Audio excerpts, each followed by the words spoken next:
to our God. It's to our God. Amen. Every praise to our God. Every word of worship we run on board. Every praise to our God. Sing hallelujah to our God. Glory hallelujah to our God. Every praise to our God. God my Savior, God my healer, God my deliverer. Yes it is, yes it is. Every praise, amen. Every praise to our God. Every word of worship with one accord. Every praise to our God. Sing hallelujah to our God. Glory hallelujah to our God. Every praise to our God.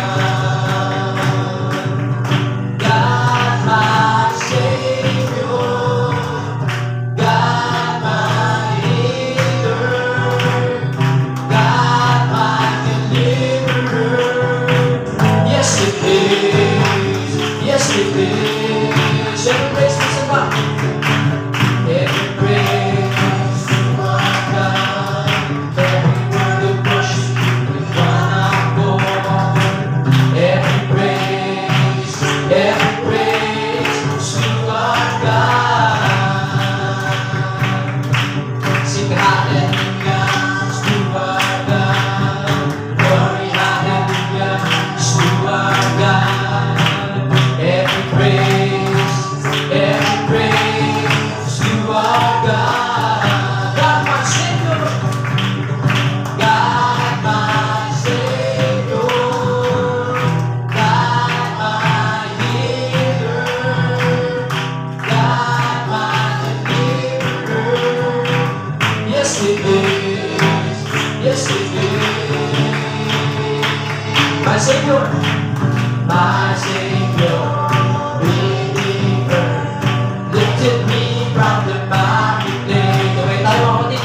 Almighty, forever, I will never be the same, 'cause you gave me from the everlasting to the world we live. The Father's only Son, live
Hallelujah. Praise God. Ngayong gabi, patuloy po tayong umawit sa ating Panginoon. Maluman ay nauwitin sa tahanan mo. Awitin natin sa ating Diyos.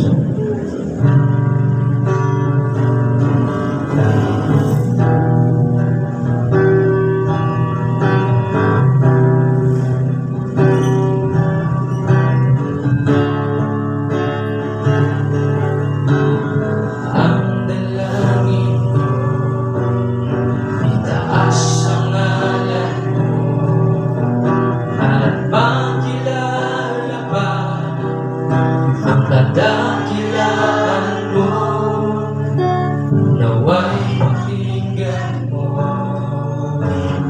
ang pagsamba, ibig ng pagsamba, O Diyos iyong dindig. Sa tahanan mo, ikaw ay sambahin.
para sa lahat. Kahit ako'y nagkulang, salita mo ang tanging sandigan ko. At kahit anumang panahon, mabigat man ang maging sitwasyon, ikaw lamang ang sandigan, Panginoon Jesus. Ako'y nagtitiwala sa'yo, salita mo ay nanggagaling sa'yo. Ako'y nagtitiwala sa'yo, salita mo ang aming sandigan ko. Salita mo ang aming sandigan ko. Palakpakan natin ang Panginoon. Hallelujah, Lord Jesus. Praise the Lord, name of God. Oh, purihin thou Diyos. Hallelujah.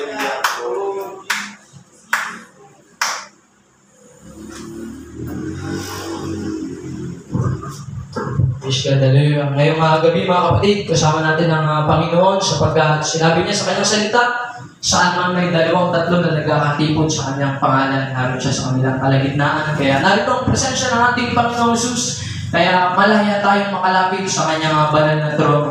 Tayo po idadako sa ating pananalangin, sino kung may pangangailangan sa Diyos. Amen. Itaas natin sa ating Panginoon, ano man ang ating mga pangangailangan. Amen. Bagamat alam na ito ng Diyos, mabuti siya dahil may pribilehiyo tayong masabi natin sa Kanya ang lahat ng ating pangangailangan. Bagamat alam na niya lahat. Amen. Ngayong gabi, sama po natin sa ating panalangin.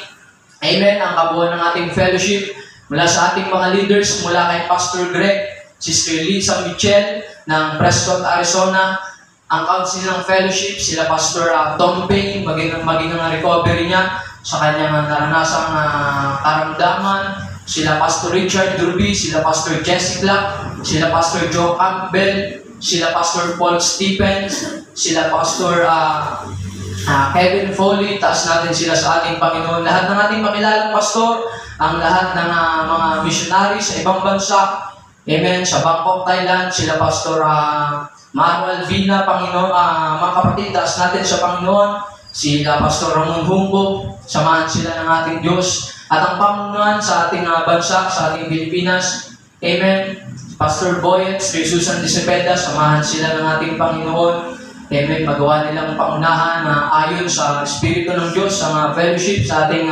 bansa, amen, maging sa ating regional leader, Pastor Ernie Rende, si Mami Elaine, samahan sila ng ating Diyos, ang ating mga kamungagaw, ang mga pastor na ating nakikilala, mga asawa ng pastor na may karamdaman, taas natin sila ngayong gabi sa ating Panginoon.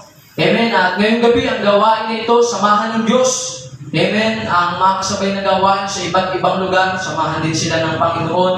Maging ang patuloy na paglago ng gawain sa Iglesia ng Lipa, ang pagbubunga ng mga kaluluwa, itaas natin ito sa ating Panginoon. Amen. Maging ang bayan ng Cuenca, patuloy po natin itaas. Amen. Ang pagbubukas sa mataas na kahoy, samahan ng Panginoon. At ngayong gabi, pag-pray din natin ang ating pastor, bagamat wala siya. Amen. Nasa Bicol siya, pero siya ay mangangaral din ngayon sa lamay ng kapatid ni Mama. Samahan siya ng ating Panginoon. Amen. Ngayong gabi at ang bawat personal na pangangailangan, itaas natin sa ating Panginoon. Amen. Pumasa tayo sa kapangyarihan at sinimala ng Diyos na ating mararanasan ngayong gabi. Amen. Tayo po yung sama-samang manalangin, purihin natin ang ating Diyos. Hallelujah, Lord! Praise your holy name! Oh God, glory! Praise your holy name, O God! sinasampakan namin ng luwalhati ngayong gabi. Salamat po Diyos sa biyaya ng pagkakataon na sama-sama kami makalapit sa iyo, Panginoon. Lord, dalangin namin linisin mo ang aming buhay sa iyong harapan. Lord, at hinggil mo ang bawat dalangin ngayong gabi. Pagpalain mo nga po Diyos ang bawat personal na pangangailangan ng bawat isa. Ang mga pangangailangan pananalapigaw magpala. Kagalingan sa bawat mga karamdaman, Panginoon, sa aming mga kapatid, makapangyarihan kang gumawa. Lalo ng pagpapalang spiritual, Panginoon Jesus. Lord, gumawa ka sa aming buhay, Panginoon Jesus. Ang pagpapalang sa bayan ng Lipa, Panginoon Jesus, ang patuloy na paglago, Panginoon Jesus, ang nalalapit na revival, ang anniversary, Panginoon, pagpalain mo nga po, Diyos. Ang bayan ng Cuenca, patuloy mong pagpalain, buksan, Panginoon Jesus. Lord, pagpalain mo po ang mataas ng awit, Panginoon Jesus. Pagpalain mo ang buong fellowship mula kay Pastor Greg, Lisa Michelle, Pastor Boy, Pastor Susan, Pastor Ernie Mamiling, ang iba pang mga leader ng fellowship, Panginoon Jesus, na magpala. O Diyos, maging ngayong gabi ito po ang magpala. O Diyos, sa gawain mo ito, makapangyarihan kang gumawa. Samahan mo kami ng iyong banal na Espiritu, O Diyos. Lord, wala po kaming magagawa kung wala ka, Diyos. Lord, ang lahat po ng bagay, Panginoong Jesus, na namin itinataas sa iyo, na po namin ang katagumpayan sa pangalan ni Jesus. Amen. Praise God. Palakpakan natin ang ating Panginoon habang kinakamay natin ang bawat isa. Ang puso ko'y masaya pagkasama ko kayo. Sa Diyos umiibig. Ang puso ko'y masaya pagkasama ko kayo. Sa Diyos umiibig. Kaiinang pagmasdan ng mga tanawin. Pag Diyos ang pinupuri natin, o ako'y masaya pagkasama ko kayo. Tangi sa Diyos ay umiibig. Praise God. Hallelujah. Purihin ng Diyos. Amen. Salamat po sa inyong pagdalo ngayong gabi. Amen. Salamat sa inyong pagpapahalaga sa ating araw na itinakda para sumamba sa ating Panginoon. Amen. Para lang sa ilang mga pabalita, malapit na po ang ating revival night at ang ating anniversary. Ngayon na po itong Saturday at Sunday, kaya suportahan po natin ang gawain ng Diyos. Amen. Yung ating pong alam na natin ang ating ginagawa tuwing may mga ganitong gawain. Amen. Hindi na bago sa atin ang pagsuportang pananalapi. Amen. Nais ko pong sabihin na kung kayo po'y may ibigay para sa langit sa ating pangangaral na iimbitahan, yabot po natin kay Pastor. Mas lubos pong makakatulong. Bagamat maganda na personal tayong makapag-abot, pero pili ng ating Pastor ay sa kanya ng padaan. Natutulungan natin ang ating Pastor. Hindi ko po kayo pinipigilan na gawin nyo ng personal, pero inyong pili ng ating Pastor. Amen. Ngayon pong October 4, ang Manila Pastors Meeting. Friday po ito at sa gabi naman ay Men's Discipleship Meeting. So inaanyayahan po ang bawat isang kalalakihan na makadalo doon. Magsabi lang po tayo kay Pastor kung sinong mga kalalakihan na gustong sumama, sapagkat tayo po'y nakikisabay sa sasakyan ng Padre Garcia para po may text kung may handa yung ating masasakyan. Masabi kung kasya ba. At sa October 7 naman po ang ating pastors meeting sa Lucena. So nabaliktad po. Karaniwan, naunang meeting ng Lucena bago ang meeting sa Manila. Pero ngayong buwan ng October, ngayon pong 7 ang pastors meeting at men's discipleship sa Lucena. Gabi po yun. Imbitado rin ang bawat kalalakihan. Amen. So, yun lamang po sa ilang mga pabalita. Araw-araw manalangin, amen. Bukas po ang church na ito. Bagamat wala sila pastor, nandito po kami. Kung kayo po'y mananalangin, bukas po ang gawain nito ang church. Amen, araw-araw. At mag-chat-chat naman po kami sa GC kung kami naalis. Amen, patuloy na makilahok, maging involve ang sarili sa pag-ibanghelyo. Amen. Dito mo patuloy mararanasan si Jesus sa iyong buhay, sa patuloy nating pag-i-involve ng ating sarili sa gawain ng Panginoon. Amen. Ngayong gabi, sinong masaya? Amen. Amen.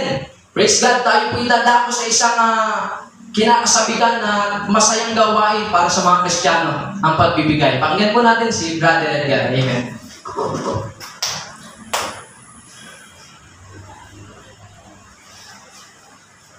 Praise God. Hallelujah. Isa pong magandang gabi po sa bawat isa. Parang kayo malungkot. Sabi ko, magandang gabi po sa bawat isa.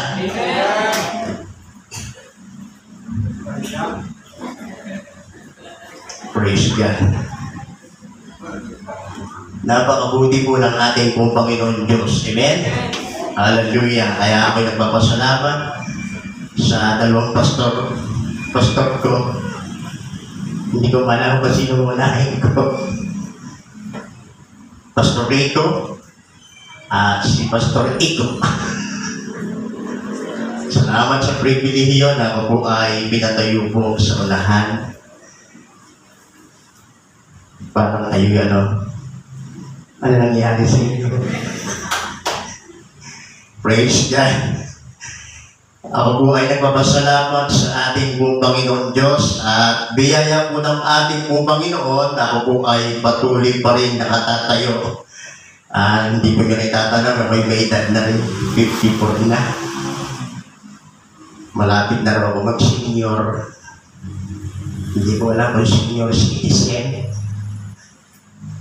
At ako po'y nagpapasalamat sa biyaya po ng ating pong Panginoon Diyos at salamat sa ating tatanong sa ating Panginoon na siya ay nagbibigay ng lakas.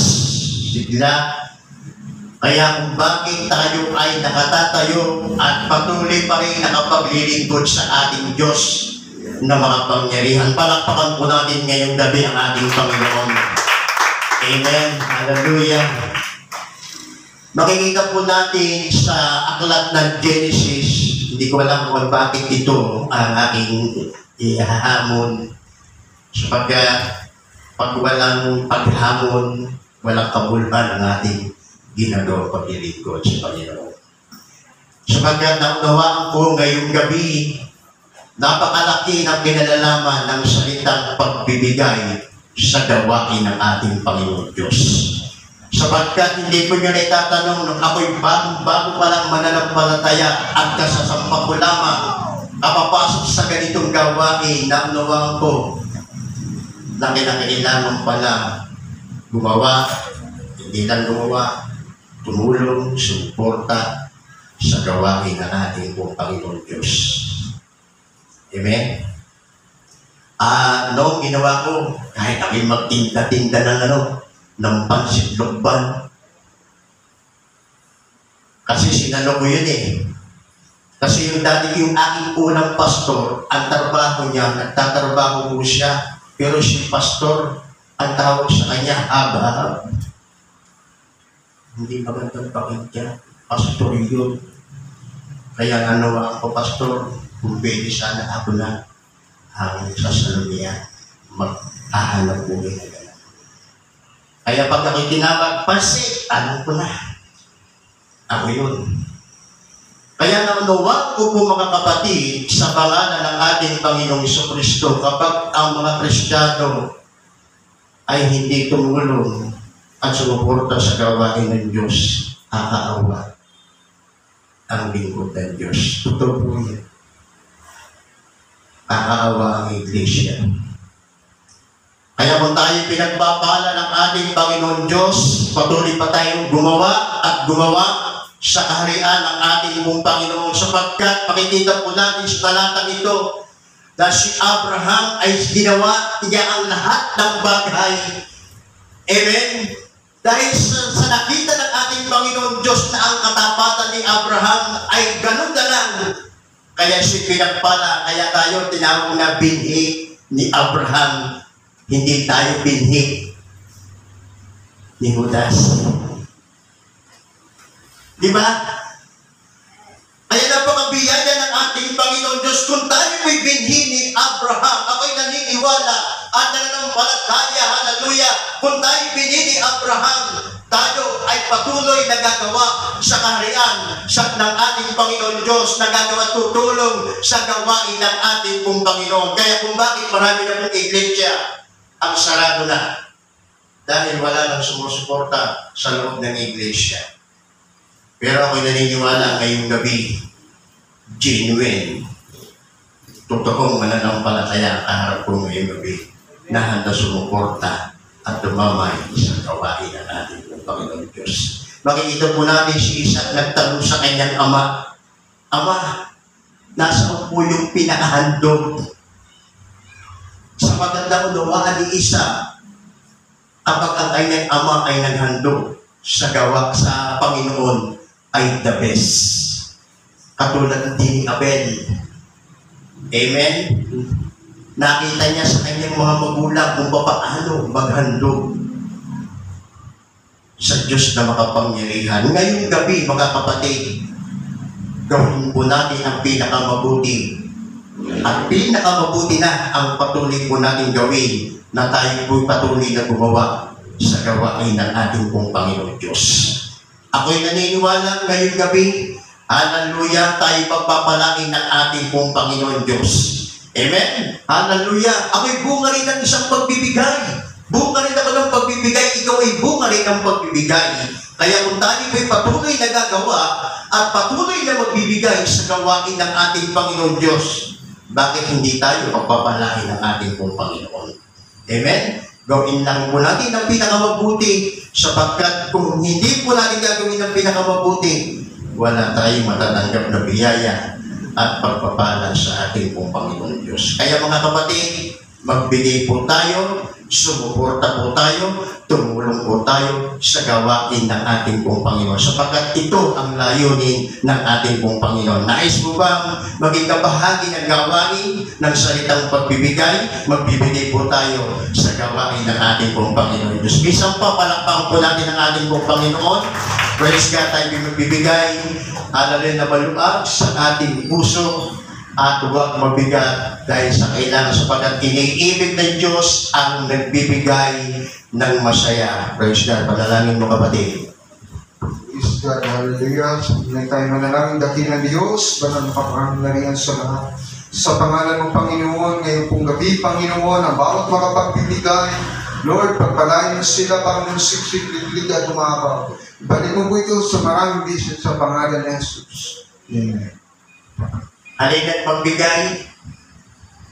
Hindi muna na kayo. Halina't magbigay sa gawain ng Diyos. Kung nais mong ikay, pagpalain lubos. Halina't magbigay.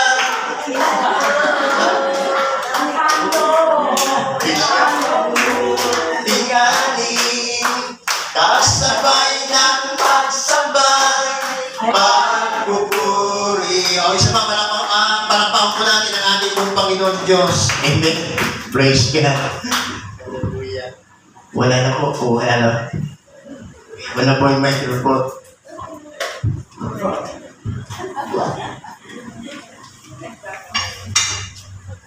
Praise God, hallelujah. Amen. Masayang maglingkod sa Panginoon, mga kapatid. Amen. Hallelujah. Praise God. Habang patapos si Brother Edgar sa paghamon, hindi ko maintindihan kung anong aking nararamdaman. Hindi talaga madali ang magministeryo. Salamat sa Diyos. Amen. Ngayong gabi sa pribilehiyo na muling magamit sa ministeryo ng pangangaral. Salamat din po sa ating pastor na patuloy na nagtitiwala sa bahaling ito. Bagamat alam ko na sa aking sarili, marami akong bagay na pwedeng maging dahilan para hindi ako tumayo sa unahan. Pero salamat sa biyaya at habag ng Panginoon. Amen. Na magamit ngayong gabi. Amen. Talagang nakakakaba. Subalit gayon pa man, amen. Tayo po yan magsasalo-salo sa salita ng Diyos. Sino pong sabik at umaasa, nakakausapin tayo ng Diyos ngayong gabi. Amen. Patuloy tayong umasa sa Diyos sapagkat kilala niyo po ang ang mga ngaral ngayong gabi. At kung sa aking sarili lang ay talagang walang-wala. Amen? At ganun din kayo mga kapatid. Kung galing lang sa akin ang ating papakinggan, baka wala tayong makuha. Kaya ngayong gabi, amen, buksan natin ang ating spiritual na pakinig, makipagniig tayo sa Diyos, na makinig natin yung kanyang personal na tinig sa ating buhay. Amen? Amen. Sa ating pong mga aklat sa John chapter 4, verse 1 hanggang 41, medyo mahaba po itong talata, whole chapter ang aking babasahin. Makita lang po natin yung ating pag-uusapan. Amen. Naiksi naman po yung aking pangangaral, kaya basahin po natin ang talatang ito. Sa aklat po ng Juan, chapter 4, verse 1 hanggang 41. Amen. Nakita niyo na po mga kapatid. Amen. Sabi po dito sa mabuting balita, Biblia, ang aking babasahin. Praise God. Ang title nito ay si Jesus at ang Samaritana. Verse 1, sabi dito, nabalitaan ng mga Pariseo na lalong marami ang naikayat at nababautismohan ni Jesus kaysa kay Juan. Ngunit ang totoo, hindi si Jesus ang nagbabautismo, kundi ang kanyang mga alagad. Nang malaman ito ni Jesus, siya'y umalis sa Judea at bumalik sa Galilea. Kailangan sa Samaria siya magdaan. Verse 5, dumating siya sa isang bayan doon na tinatawag na Sicar, malapit sa bukid na ibinigay ni Jacob sa kanyang anak na si Jose. Dito matatagpuan ang balon ni Jacob. Umupo si Jesus sa tabi nito, sapagkat siya'y napagod sa paglalakbay, halos katanghali ang tapat na noon. Verse 7, may isang Samaritanang dumating upang umigib. Sinabi ni Jesus sa kanya, maaari bang makiinom? Wala noon ang kanyang mga alagad sapagkat bumibili ng pagkain sa bayan. Amen.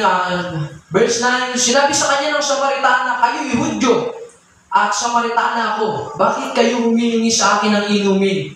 Sapagkat hindi nakikitungo ang mga Hudyo sa mga Samaritano. Verse 10, sumagot si Jesus, kung alam lamang ninyo kung ano ang ipinagkaloob ng Diyos at kung sino itong humihingi sa inyo ng inumin, marahil ay kayo ang hihingi sa Kanya at kayo na may bibigyan niya ng tubig na nagbibigay buhay. Verse 11, ginuubi ka ng babae. Malalim ang balong ito at wala man lamang kayong panalo. Saan kayo kukuha ng tubig na nagbibigay buhay? Amen. Higit ba kayo kay sa aming ninunong si Jacob na nagbigay sa amin ng balong ito? Bibigyan mo siya rito, pati ang kanyang mga anak at ang kanyang mga hayop. Sumagot si Jesus, ang umiinom ng tubig na ito ay muling mauuhaw. Verse 14, ngunit ang umiinom ng tubig na ibibigay ko ay hindi na muling mauuhaw. Ito'y magiging isang bukal sa loob niya. Babalong at magbibigay sa kanya ng buhay na walang hanggan. Sinabi ng babae, Ginoo, kung gayon po ibigyan ninyo ako ng tubig na sinasabi ninyo, nang hindi na ako mauhaw, hindi pumarito pa upang sumalo. Verse 16, umuwi ka at isama mo rito ang iyong asawa. Wika ni Jesus, wala po akong asawa, anang babae. Tama ang sinabi mo, wala kang asawa, tugon ni Jesus, sapagkat 5 na ang iyong naging asawa at ang kinakasama mo ngayon ay hindi mo asawa. Totoo ang sinabi mo. Sinabi ng babae, Ginoo, sawarin ko'y propeta kayo. Dito sa bundok na ito sumamba sa Diyos ang aming mga magulang. Ngunit sinasabi ninyong mga Hudyo na sa Jerusalem lamang dapat sambahin ng Diyos. Verse 21, tinugon siya ni Jesus, maniwala ka sa aking ginang, dumarating na ang panahon na sasambahin ninyo ang Ama. Hindi lamang sa bundok na ito sa Jerusalem. Hindi ninyo nakikilala ang inyong sinasamba, ngunit nakikilala namin ang aming sinasamba sapagkat ang kaligtasan ay galing sa mga Hudyo.